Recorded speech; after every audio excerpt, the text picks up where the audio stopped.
By the late 1940s, Isaiah Kenen was actively probing the Department of Justice Farah unit for weaknesses he could exploit. By the late 1950s and early 1960s, Kenen and his front organizations were driving truckloads of tax-exempt foreign cash and lobbying influence across the spans of deception erected over the U.S. Department of Justice and around public scrutiny. Isaiah Kenen worked closely with Abba Eban, Israel's ambassador to the United Nations, in the late 1940s. Eban soon became Israel's ambassador to Washington and would later rise in various Israeli government ministries. Kenen was charged once again with heading press relations, only now on behalf of the Israeli Embassy's Office of Information, an organization specifically established, registered, and funded to distribute Israeli government propaganda within the United States. Kenen's tendencies toward non-disclosure and misleading filings, which had landed other foreign agents in jail during his tenure at the Israeli Office of Information in New York City, are only now apparent.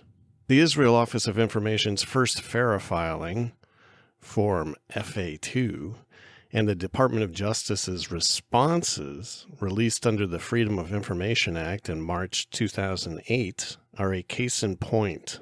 The form was originally received and date-stamped by the Department of Justice Farah section on October 12, 1948. On October 26, 1948, the Farah office acknowledged receipt of the filing and offered the Israeli embassy the courtesy of choosing mid-year or year-end calendar reporting dates. The Israeli embassy responded, availing itself of June and December reporting deadlines. After an internal review, on June 17, 1949, the Farah office cited the initial filing as deficient and notified the Israeli Office of Information's Washington office, quote, "An examination of your registration statement, filed on October 12, 1948, reveals certain deficiencies which are noted below. It is requested that these deficiencies be corrected in filing the next supplemental statement." Internal Department of Justice working papers and the official notice reveal the Israel Office of Information not only omitted 4 required supplementary exhibits, including detailed propaganda dissemination reports, but also neglected to mention the existence of an entirely separate information office already up and running in California. The Farah form required disclosure of, quote, "all branches and local units of registrant and all other components or affiliated groups or organizations," unquote. The required exhibits the IOI failed to file would have given the Farah office a clear picture of the organization's geographical span, its contractual agreements with the Israeli consulate, and the terms under which Israel Office of Information material was entering the U.S. news stream via continuous press relations, suggested newspaper articles, paid placements, and magazines. During the Israel Office of Information's startup period, the Farah section was rarely given complete information about agent lobbying, the specific content of important radio addresses and appearances, or the public relations efforts targeting prominent journalists that Kenen pursued, mainly from behind the scenes.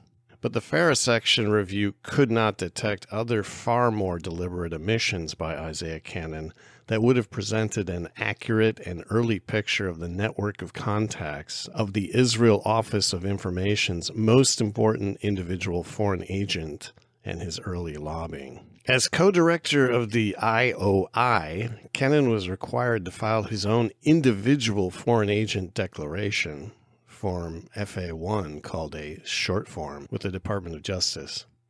In his declaration, Kenen neglected to disclose the most important data sought by Farah, his close working relationships with Israeli government officials such as Eban and scores of others. Kenen's own writing about these relationships many decades later, after he retired, fills in important historical records about the founding of Israel and its initial lobbying forays. The Israel Office of Information's 2 declared offices in New York City and Washington, D.C. were modest. 2210 Massachusetts Avenue is northwest of DuPont Circle, nearly 4 miles from Congress. In 2008, the building housed the Embassy of Sudan. This can be contrasted with AIPAC's present office at 440 First Street Northwest, which is 2 minutes from the Capitol and 8 minutes from the White House. The IOI New York office, close to Central Park and less than 2 miles from the UN building, last sheltered a treatment center for patients with obsessive-compulsive disorder. The Israel Office of Information's first Farah declaration in 1948 understandably did not include overall budget information or payments from foreign principals, since this was still being worked out from the budget of the overall Israeli mission. Nevertheless, its overall budget from the Israeli Ministry for Foreign Affairs grew to almost $50,000 a month by 1950, about $500,000 in today's dollars, for New York, Washington, and Los Angeles offices.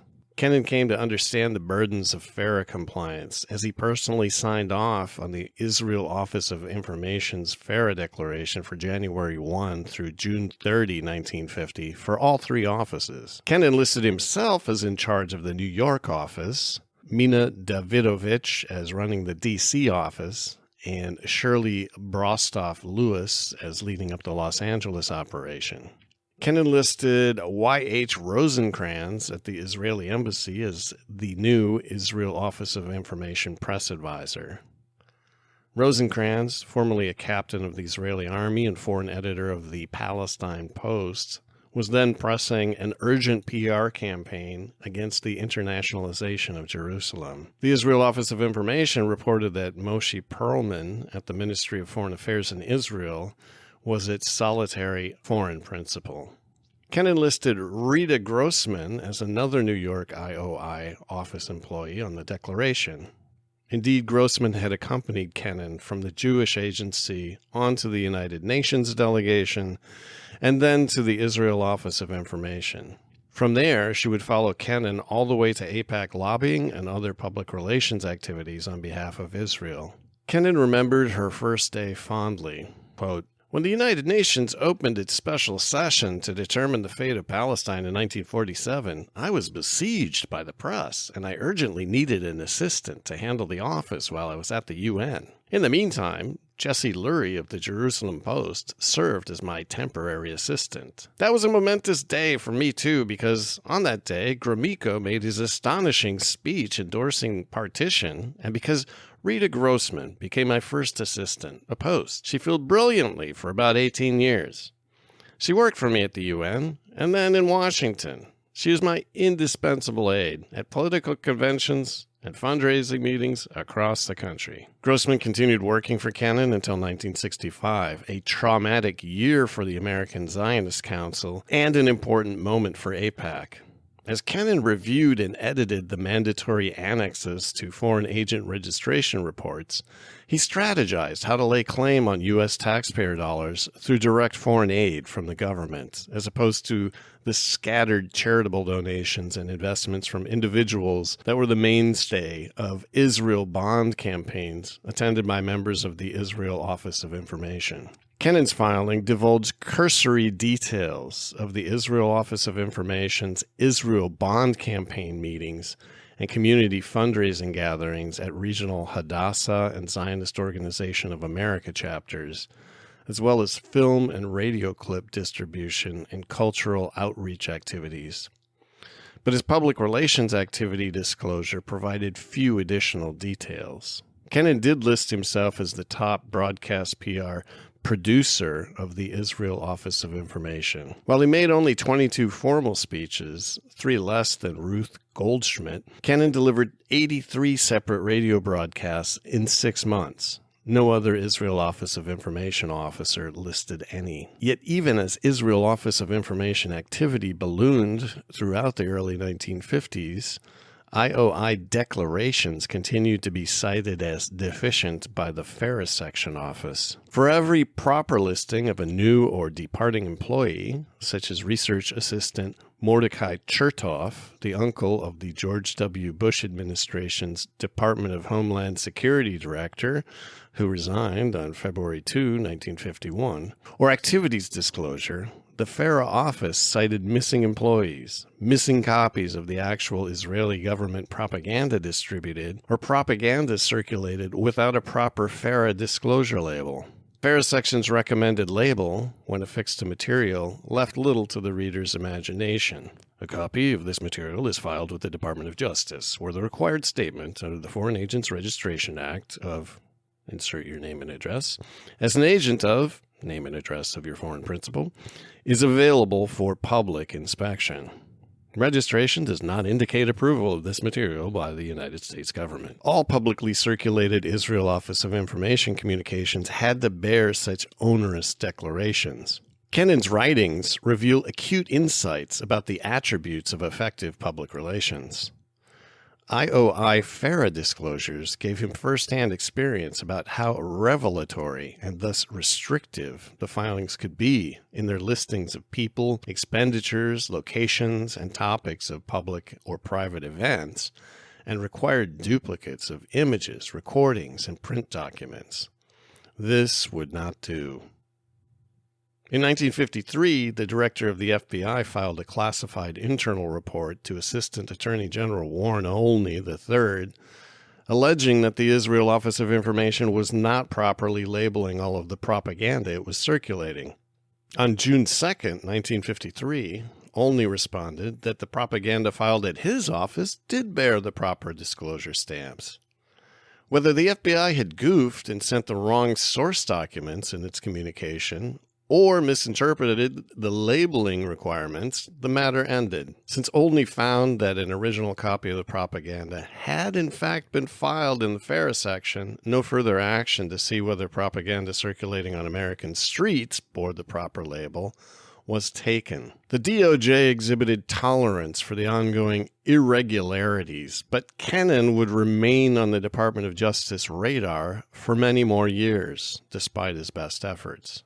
Kennen's writings reveal that he chafed under Farah registration. He came to believe that the degree of disclosure required to lobby on behalf of the Israeli embassy as a foreign agent would never allow him to win the level of unconditional aid and influence he felt Israel deserved. The Israel Office of Information's open approach was encapsulated in its mission. The purpose of the Israel Office of Information is to provide accurate and up-to-date information in the United States on all aspects of the State of Israel, including political, economic, cultural, social, and other activities. Kenen knew as a public relations practitioner that Farah would never allow him to properly frame issues in a sophisticated way that transformed and sold their presentation from Israeli needs to perceived American interests. Kennen's own preference for stealth can be seen on his personal 1948 FA1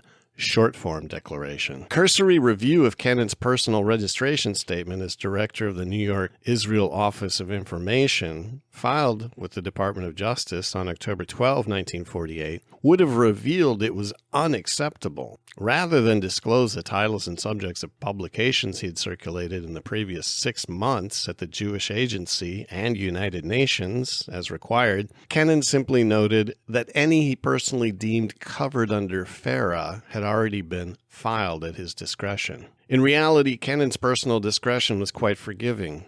He never let his position as a foreign agent of the Israeli government keep him away from Capitol Hill.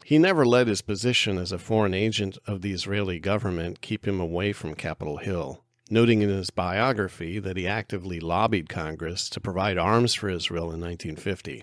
I spent a week in Washington in January 1950 to voice concern to friends on Capitol Hill. Kenen never disclosed this crucial congressional lobbying foray or documents delivered in his Farah declarations. The Farah section never discovered the omissions or investigated it. Kennen's brevity included even his own name.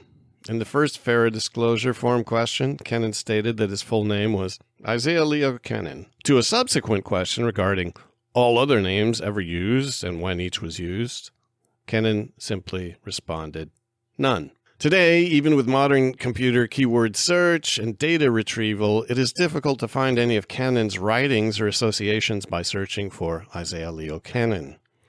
That is because most of his articles since the Ohio newspaper days were filed under the byline I.L. Kenen. Indeed, Kenen usually abbreviated his first and middle names to initials in his signature. His nickname, among friends, was written Sy, or alternately SY. Any Department of Justice investigator following up on Kennen's public relations activities in the 1940s and early 1950s, limited to index card files and print reference guides to major newspapers, would not have been able to find Kennen's articles or locate any of his associates. But Kennen's connections to the fledgling Israeli government after serving at the Jewish Agency in the United Nations were legion. As mentioned, among Kennen's closest associates was the legendary Aubrey Abba Eban, who served with Kenen at the Jewish Agency and later the UN delegation while simultaneously acting as ambassador to the U.S. Eban was a brilliant orator, and Kenen reveled in the honor of working with him. For a decade, I was privileged to work with Eban, both at the UN and later in Washington. At the UN, Kenen also worked closely with delegation leader Moshe Sharet, who later became the first foreign minister of Israel. In 1946, Kenen traveled to Palestine from Paris at the direction of David Ben-Gurion to help spring Sharet from jail.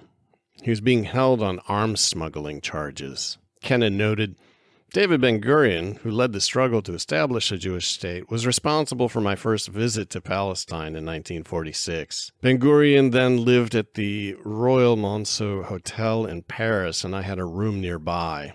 He was in Paris because he had left Israel to escape arrest and detention by the British. He directed activities of the Jewish Agency and of the Haganah, Israel's defense forces, from his hotel room. I was then in Paris representing the American Jewish Conference along with major constituent organizations, was meeting to consider the future of surviving Jews in Europe. One Saturday morning, there was the alarming report that the British had arrested leaders of the Jewish Agency, accusing them of smuggling arms in anticipation of an impending struggle with both the British and the Arabs. Moshe Sharet was one of them. I knocked on Ben-Gurion's door. He was furious. There's been a pogrom, he shouted at me. Go there at once. You can help them. You are a newspaper man. Kenen traveled to Palestine, where he then nearly died at the hands of Menachem Begin. By 1946, Ben-Gurion had agreed that the Haganah could cooperate with Menachem Begin's Irgun fighters against the British. Begin planned the 1946 terror bombing of the King David Hotel, targeting British military units stationed there. Kenen recalls his near brush with death at the hands of these terrorists-to-be statesmen. He noted, After 2 weeks in Israel, I felt it was time for me to return to Paris. A rickety single-engine plane that shuttled between Cairo and Jerusalem was scheduled to leave Jerusalem around 11 a.m. Thought I should use the time to visit the barber shop at the King David Hotel. But the manicurist was not there. It was a Saturday. And so I walked to Ramallah to board a tiny plane, which, it seemed to me, was tied together by shoelaces.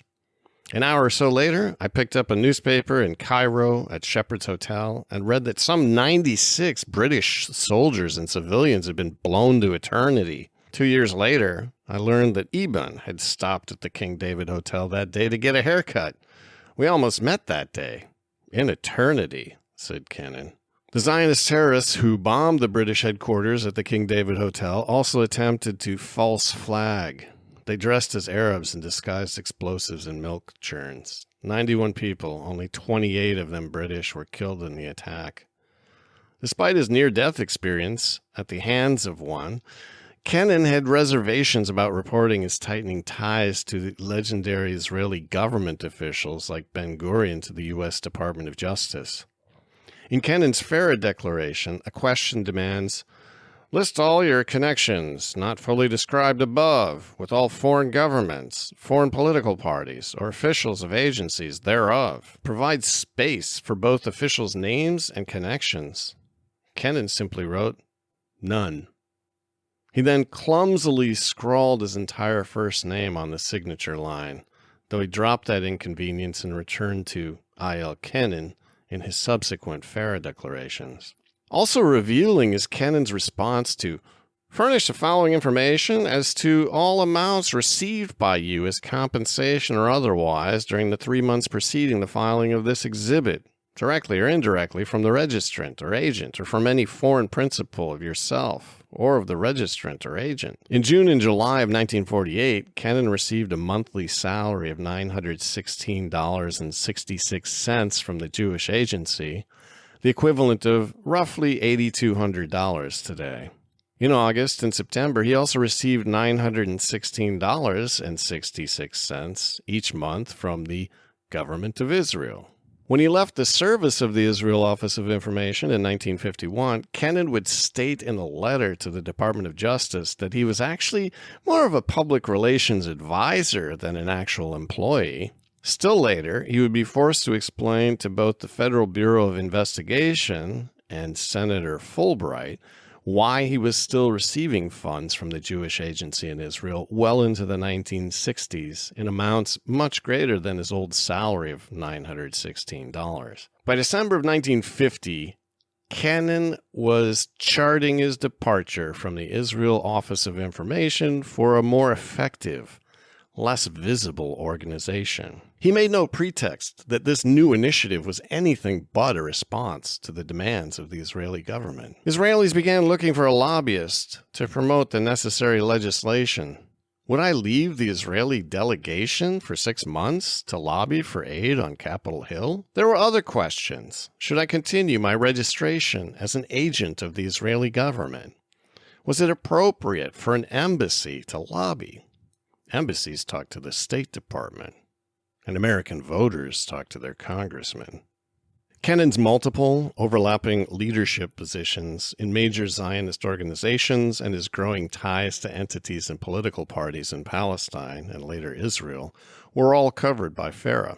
Other visitors to Palestine in 1946 included Abba Hillel Silver, president of the Zionist Organization of America and co-chair of the American Zionist Emergency Council. Dr. Stephen Wise, 1874-1949, was another co-chair, joining Louis Lipsky, former president of the Zionist Organization of America and career Zionist leader. All were simultaneously members of the Jewish Agency Executive, the World Zionist Organization's core financing and colonization entity. Kennens' Farah filings disavowed his relationships with all these major leaders of foreign quasi-governmental organizations. The omissions in his filing occurred at a point in time when the Justice Department was very actively enforcing Farah. It is reasonable to deduce from Kennens' later writings that in 1948 his position as a quasi-diplomat for Israel may have led him to believe that he had a future in Israel's fledgling diplomatic corps. If he left the jurisdiction of the U.S. legal system,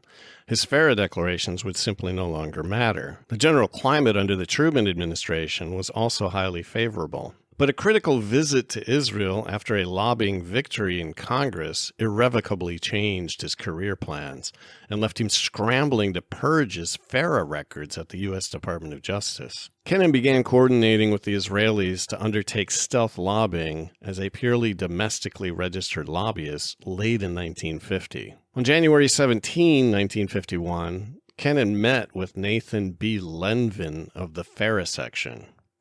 In a Department of Justice office memorandum summarizing the meeting, Lenvin filed an internal memo stating that Kenen told him he would be leaving the Israel Office of Information and setting up a public relations business, ostensibly with the Israeli government as his main client. Given Kennens' trajectory in the press and public relations, this was certainly a plausible career move. Lenvin nevertheless advised Kenen that he'd need to keep filing as a foreign agent and even provided him with additional registration forms.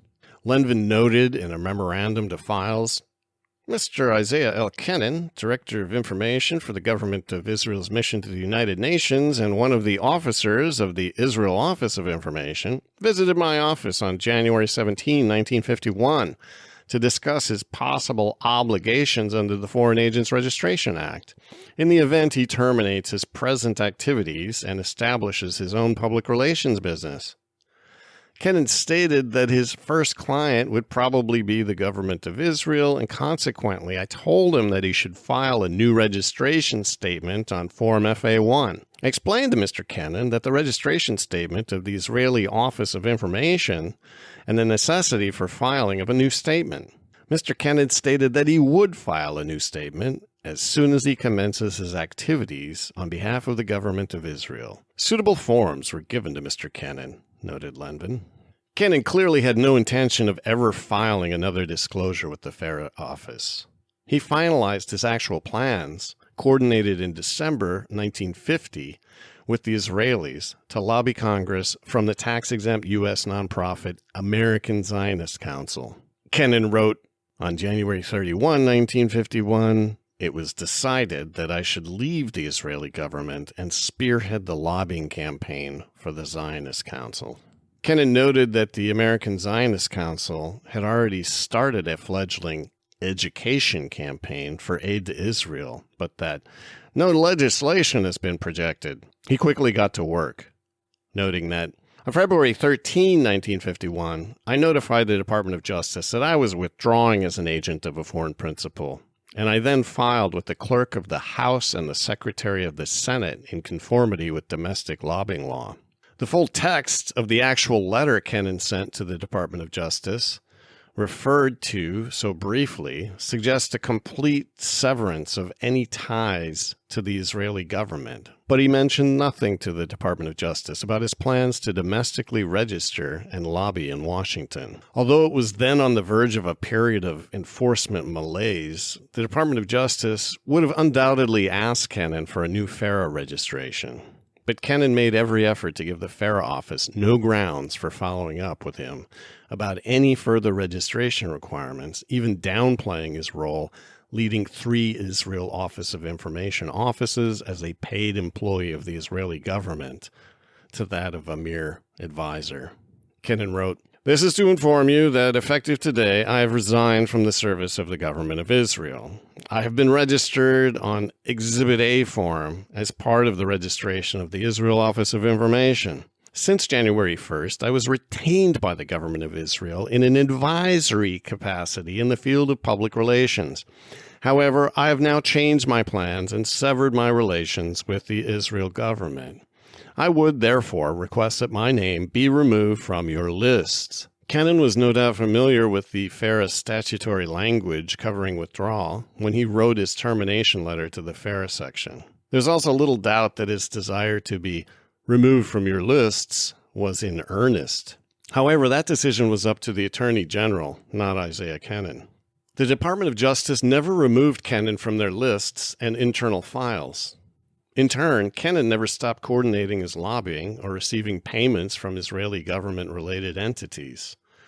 Using funds laundered from Israel into the U.S. to jumpstart lobbying and propaganda, he soon began incorporating a series of nonprofit front organizations under the guise of elite domestic lobby umbrellas that would ultimately merge into the domestically funded, secretive, self-sustaining powerhouse that is AIPAC. From his perspective, Kenen's timing was fortuitous.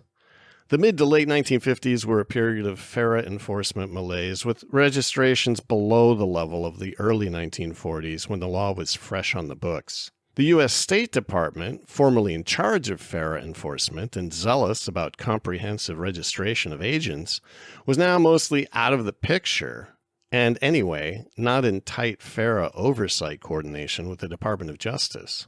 President Truman had opened the door for productive U.S.-Israel relations and direct lobby elite to president contacts. Barring any mistakes, Kenen could quietly build his lobby's political power base to a point where not even the appointed Attorney General, much less the Farah section, would want to publicly challenge it. But there were 2 exceptions: Dwight D. Eisenhower and John F. Kennedy.